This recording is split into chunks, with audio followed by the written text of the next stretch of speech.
इसे सभी बच्चे जुड़ जाइए, फिर करते हैं आज की क्लास को स्टार्ट। तो देखिए, आज की जो क्लास है ना, इसमें हम पढ़ने वाले हैं पार्ट्स ऑफ स्पीच के बारे में।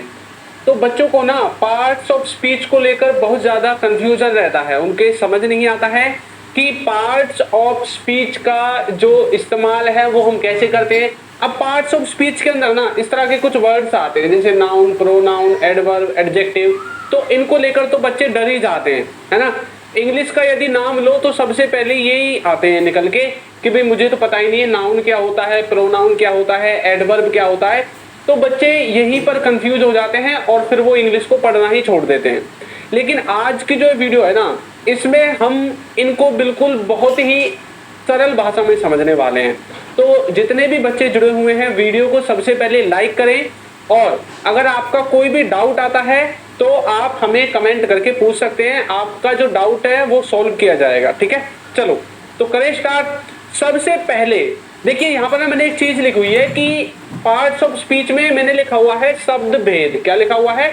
शब्द भेद इसको कहते हैं, ठीक है। अब सबसे पहले हम क्या करेंगे, ये जो पार्ट्स ऑफ स्पीच है ना, इनका जो रियल सेंस है, इसका जो रियल मीनिंग है वो जानेंगे। सबसे पहले एक बात बताओ, यहाँ पर लिखा हुआ है पार्ट्स। पार्ट्स का मतलब होता है भाग या फिर किसी भी चीज का हिस्सा, है ना। यही तो होता है किसी भी चीज का पार्ट का मतलब। उसके बाद लिखा हुआ है ऑफ। ऑफ के तीन मीनिंग होते हैं, का, के, की, और अपने सेंटेंस की सहूलियत के हिसाब से हम इनमें से इस्तेमाल कर देते हैं। उसके बाद आता है स्पीच। स्पीच का मतलब होता है कोई भी वाक्य, ठीक है। कोई भी सेंटेंस जब आप बोलते हैं ना, उसे स्पीच ही कहते हैं। वैसे तो स्पीच का आपने मीनिंग पढ़ा होगा भाषण देना। भाषण में क्या करते हैं, हम सेंटेंस के थ्रू लोगों से बातचीत करते हैं, ठीक है, अपनी बातों को बताते हैं। तो स्पीच का मतलब होता है कोई भी वाक्य।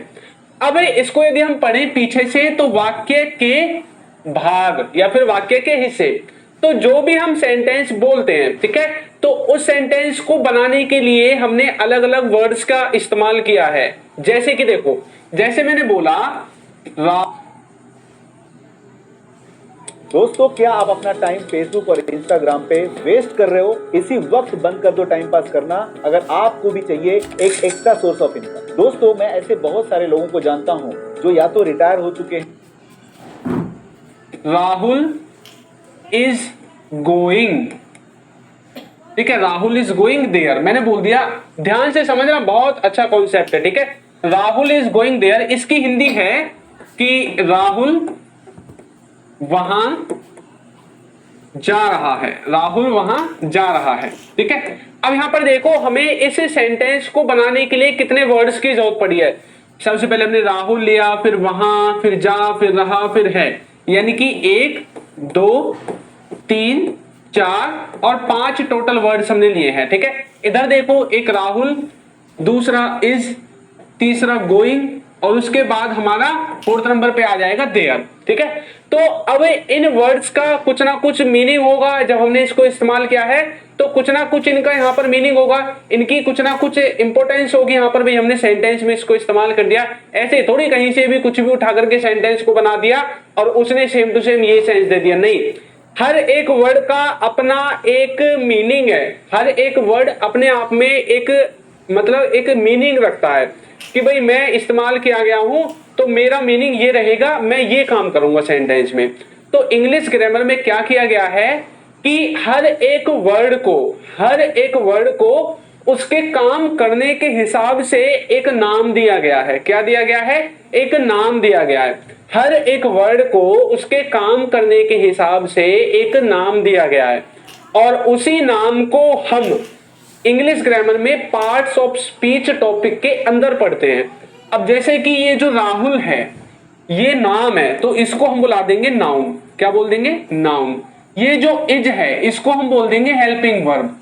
ये जो गोइंग है, इसको बोल देंगे वर्ब, ठीक है। तो इसी तरह से सेंटेंस में कितने भी वर्ड्स क्यों ना हो, हर एक वर्ड का उसके काम के हिसाब से नाम रखा गया है और वो ही हम पार्ट्स ऑफ स्पीच के अंदर पढ़ते हैं, ठीक है। पार्ट्स ऑफ स्पीच, इस पूरी स्पीच के ये जो छोटे छोटे पार्ट हैं, इनका अपना एक मीनिंग है, ठीक है। तो यही होता है पार्ट्स ऑफ स्पीच, इसका बेसिक मीनिंग यही है, ठीक। चलो आगे बढ़ते हैं। अब ये जो पार्ट्स ऑफ स्पीच है ना, इनके काम करने के हिसाब से इनको 8 भागों में बांटा गया। ठीक है, ये टोटल 8 प्रकार के होते हैं जो हमारे पार्ट्स ऑफ स्पीच होते हैं, जिसमें से नाउन, प्रोनाउन, एडजेक्टिव और एडवर्ब होते हैं, और एक तरफ एडवर्ब, प्रीपोजिशन, कंजक्शन और इंटरजेक्शन होते हैं। अभी भी आपको लग सकता है कि भाई देखने में पता नहीं क्या है, ये कोई बम का गोला है क्या जो मतलब हम पे गिर ही नहीं रहा है। ऐसा कुछ नहीं है, कोई पहाड़ नहीं है। आज देखना आप वीडियो के लास्ट तक जाते जाते आपको ऐसा लगेगा बस यही था क्या, इसी से हम डरते थे आज तक। ठीक है, तो आप इनको बिल्कुल समझ जाओगे। तो नाउन को हिंदी में कहते हैं संज्ञा, प्रोनाउन को सर्वनाम, एडजेक्टिव को विशेषण और वर्ब को कहते हैं क्रिया। इसी तरह से इनके भी हिंदी नाम है, बड़े बड़े, आप देख लेना खुद ही। ठीक है, चलो तो सबसे पहले हम किससे स्टार्ट करेंगे? नाउन से स्टार्ट करेंगे। किससे स्टार्ट करेंगे? सबसे पहले हम नाउन से स्टार्ट करेंगे। उससे भी पहले अगर आपने हमारे कोर्स को नहीं लिया है तो आप कोर्स को ले सकते हैं, बिल्कुल बेसिक से एडवांस तक होगा और सारी चीजें आपको जो है एक सीरीज में इसमें मिलने वाली है। अगर आपको बेसिक से इंग्लिश सीखनी है तो कोर्स ले सकते हैं। ठीक है, और ये हमारा व्हाट्सएप नंबर है, इस पर आप हमें कांटेक्ट कर सकते हैं अगर आपको कोई इशू आता है। कोर्स का जो ऐप है उसका नाम है अल्फा स्पोकन इंग्लिश। ये रहा इसका लोगो, आप डायरेक्ट प्ले स्टोर से